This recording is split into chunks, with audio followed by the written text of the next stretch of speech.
أعوذ بالله من الشيطان الرجيم. بسم الله الرحمن الرحيم. يا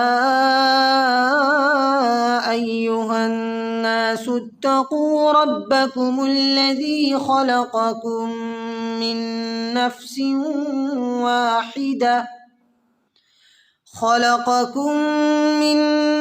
واحدة وخلق منها زوجها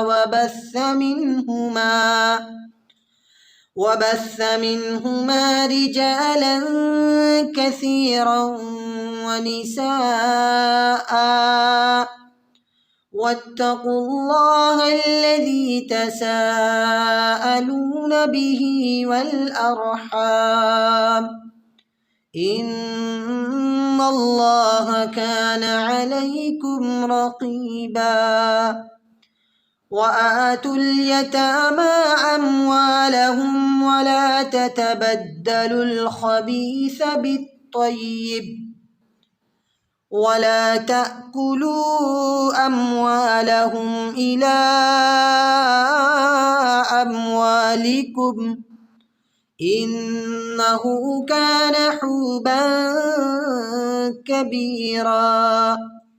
وإن خفتم ألا تقسطوا في اليتامى فانكحوا ما طاب لكم من النساء مثنى وثلاث ورباع. فإن خفتم ألا تعدلوا فواحدة أو ما ملكت أيمانكم ذلك أدنى ألا تعولوا. وآتوا النساء صدقاتهن نحلة فإن طبن لكم عن شيء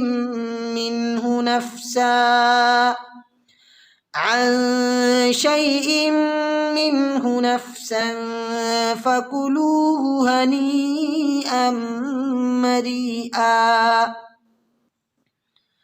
ولا تؤتوا السفهاء أموالكم التي جعل الله لكم قياما وارزقوهم فيها واكسوهم وقولوا لهم قولا معروفا. وابتلوا اليتامى حتى إذا بلغوا النكاح فإن آنستم منهم رشدا فادفعوا إليهم أموالهم ولا تأكلوها إسرافا وبدارا أن يكبروا. ومن كان غنيا فليستعفف ومن كان فقيرا فليأكل بالمعروف. فإذا دفعتم إليهم أموالهم فأشهدوا عليهم وكفى بالله حسيبا. للرجال نصيب مما ترك الوالدان والأقربون وللنساء نصيب مما ترك الوالدان والأقربون مما قل منه أو كثر نصيبا مفروضا.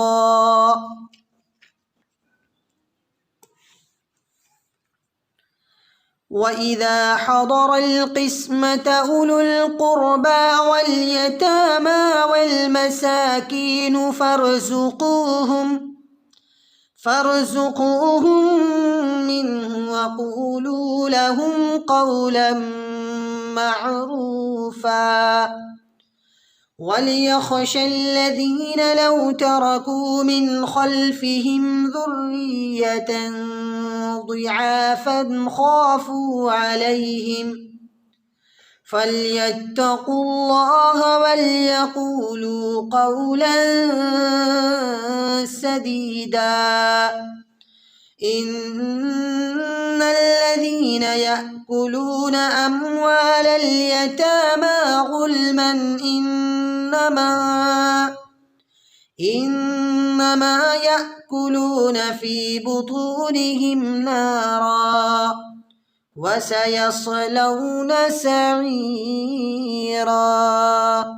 صدق الله العظيم.